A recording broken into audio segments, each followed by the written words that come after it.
Palestinian man has been killed in Israeli gunfire in the occupied West Bank, the scene of confrontations between protesters and Israeli forces for weeks, Palestinian officials said.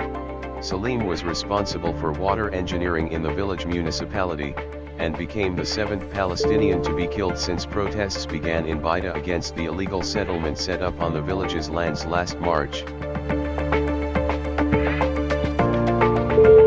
The Taliban are an important military and political force, and their role in peace and reconciliation is central, Chinese foreign minister said.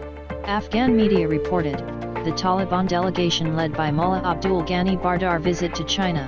The Taliban have assured that Afghan soil will not be used against any other country. Iran's supreme leader called the U.S. stubborn installed nuclear talks in Vienna for discussing Tehran's missiles and regional influence. Ayatollah Ali Khamenei's remarks come as his hardline protege, President-elect Ebrahim Raisi, is posed to be sworn in next week as the head of the country's civilian government, and as talks on reviving the deal remain stalled in Vienna. U.S. President Joe Biden warned that if the United States ended up in a real shooting war with a major power, it could be the result of a significant cyber attack on the country, highlighting what Washington sees as growing threats posed by Russia and China.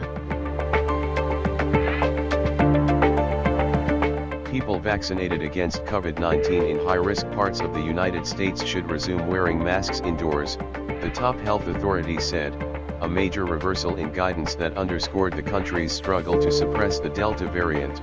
The White House on Tuesday also ordered all its staff to mask up again due to local transmission rates in Washington.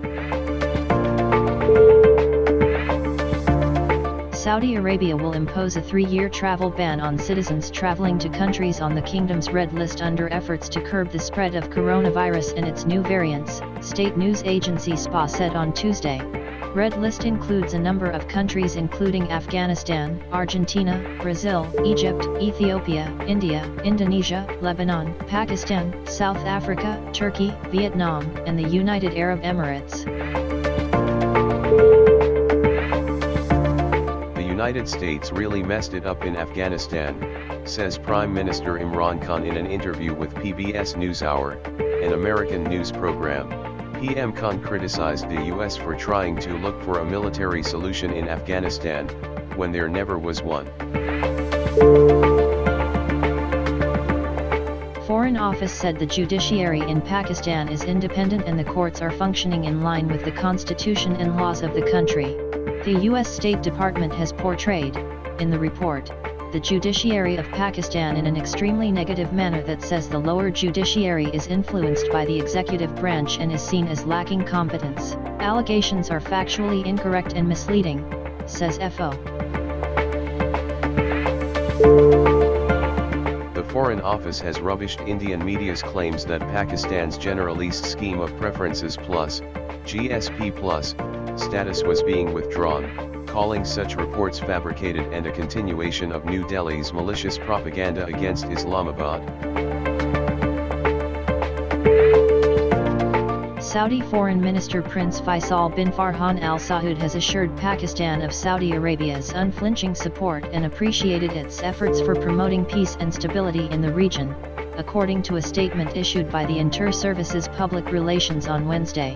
The statement said the Saudi foreign minister called on Chief of Army Staff and discussed matters of bilateral interest, evolving security situation of the region, including Afghanistan peace process. Pakistan's daily COVID-19 case count crossed 4,000 for the first time in 2 months Wednesday morning. Another 44 people lost their lives in the last 24 hours. The positivity rate, too, went up again. The current rate is 7.8%. The fourth wave of the COVID-19 pandemic is hitting Karachi hard as the virus positivity rate surged to 30.58%. According to Sindh Health Department officials, 1,704 people tested positive in the past 24 hours. A mother and her son were killed in Islamabad on Wednesday as several areas of the capital experienced urban flooding after a cloudburst caused heavy rainfall. Footage circulating on social media showed flood water sweeping away cars in the E11 area of the capital. Deputy Commissioner Islamabad attributed the flash flood with the cloudburst and urged the public to cooperate and restrict unnecessary movements. Prime Minister Imran Khan has directed the relevant agencies to be on high alert. The IMF warns of a global economic recovery where poor get poorer and social unrest and geopolitical tensions grow. The global economic recovery continues, but with a widening gap between advanced economies and many emerging market and developing economies thanks to vaccine inequity and a lack of fiscal support. On the other hand, IMF has acknowledged Pakistan's stronger economic activity. The jawbone of a bat that lived 100,000 years ago has been confirmed as belonging to an extinct species of giant vampire bat. The discovery of the jawbone of the species Desmodus draculae, found in a cave in Argentina, is helping fill in the huge gaps in the history of these amazing animals, and could provide some clues as to why these bats eventually died out. Thousands of scientists have repeated calls for urgent action to tackle the climate emergency, warning that several tipping points are now imminent. The researchers, part of a group of more than 14,000 scientists who have signed on to an initiative declaring a worldwide climate emergency, said in an article published in the journal Bioscience on Wednesday. Pakistan all-format skipper Babar says he tries to play responsibly in every match. Since the time I've become captain, my performances have improved as well, said the right-handed batsman while virtually addressing the media. Aim is to play fearless cricket, Babar hopeful about West Indies tour.